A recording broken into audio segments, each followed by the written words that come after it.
Euskal Herria Bildutik ditugu gaur komunikabideak Lemoizko zentral nuklear honetara, batez ere salatzeko Eusko Jaurlaritza, Bizkaiko Foru Aldundia eta Lemoizko udala lur hauen etorkizunean egiten dabiltzen kudeaketa eskasean eta kudeaketan egiten dabiltzen akatsak salatzeko. Euskal Herria Bilduntzako gune hau oso garrantzitsua da eta horregatik 2016ko apirilean orain dela urtebete Bizkaiko Batzar Nagusietan ekimen bat sartu genuen lur hauek Euskal Herriak berreskuratzeko pausuak emateko eta hortik jada 2 urte beranduago badabiz Eusko Jaurlaritza eta Espainiako gobernua negoziatzen lur hauek Euskal Herriaren titulartasuna izateko berriz ere. Esaten dugu lur hauek oso garrantzitsuak direla arrazoi desberdinengatik eta arrazoi desberdin horiek batez ere historikoak ere badira.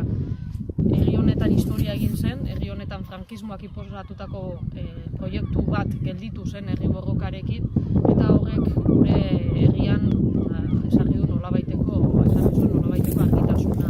Eta etorkizunari begira ere oso garrantzitsuak iruditzen zaizkigu lur hauek, gune natural batean daude, oso estrategikoki kokatuak daude eta baita bai, badirudi hainbat energia proiektu egun honetan kokatzen direla.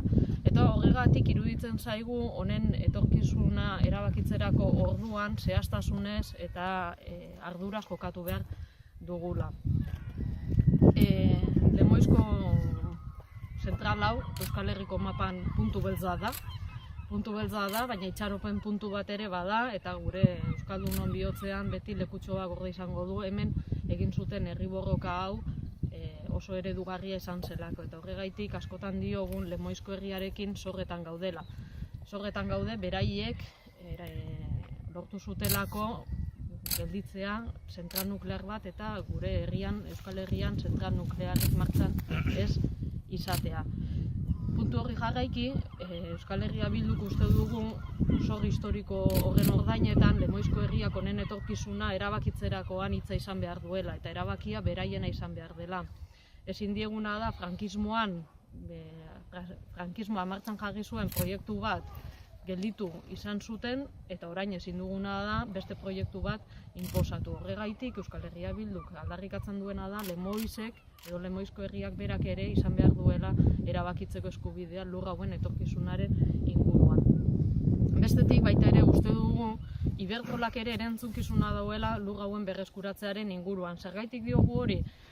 Iberdrola bere egunean Iberduero izan zen, hau egiteko ardura izan zuena, Iberduerok hau suntzitu zuen, Basordaseko kala suntzitu zuen eta Porlanez bete zuen, eta horren kontura, gero moratoria nuklearra 84an ezarritakoan eta hau martxan jarri ezin zela erabaki zutenean, horren ordainetan Iberduerori 2 milioi euro baino gehiago, 2.000 milioi euro baino gehiago ordaindu zaizkio. Guztion poltsikoetatik faktura elektrikoaren bitartez, hiritar guztiok, azkenengo 25 eta 10 urteetan ordaindu izan duguna. Horregatik diogu, orain Iberdrolak aberastasun horren trukean ere hemen erantzukizuna duela eta hemen zerbait inbertitu beharko duela edo behintzat hau berreskuratzen, lurzei hau berreskuratzerako orduan izan beharko duela erantzukizun osoa.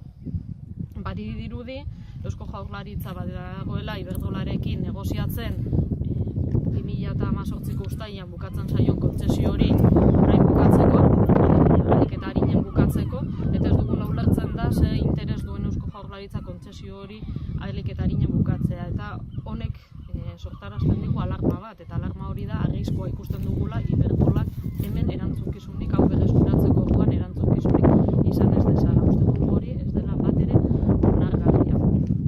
Horrez gain, Eusko Jaurlaritza azaldu da jada hemen akuikultura proiektu bat baduela, akuikultura proiektu horren aurkezpena egin zuen, baina ez dakiguna da herriak horren aurrean zer esaten duen.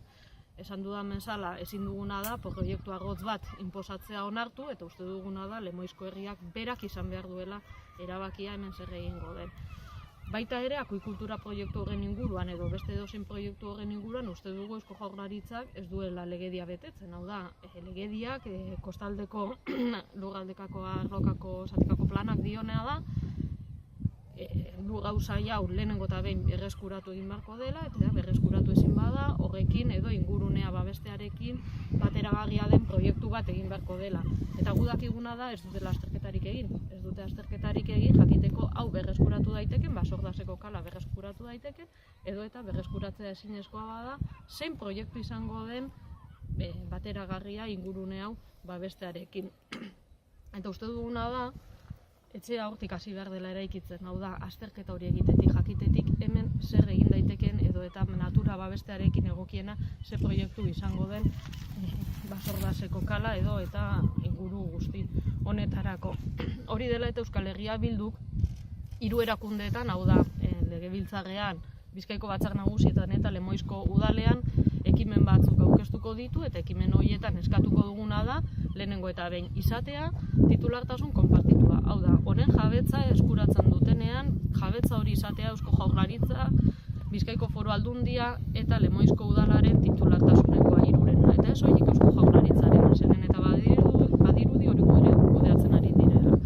Bestetik, bigarrenik, eskatuko duguna da, honen etorkizuna, lursail guzti hauen etorkizuna, ez horiek honena baizik eta inguruan dauden lursailena ere, izatea, erabakitzea edo berrestea Lemoizko Udalak herri galdeketa bitartez edo eta prozesu parte hartzaile bitartez. Honek bermatuko duelako proiektu inposatu gehiagorik ez izatea. Hirugarrenik eskatuko duguna da, Iberdrolak erantzunkizuna izatea. Iberdrolak hemen diru pila bat poltsikoratu dugunen kontura, eta orduan orain Iberdrolak erantzunkizuna izan behar du honen berreskurapenean. Eta azkenik eskatzen duguna da, esan dudan legedia betetzea. Hau da, azterketa bat egin behar dute, jakiteko lursail hau berreskuratu alden, edo eta berreskuratu ezin bada, zein aktibitate izango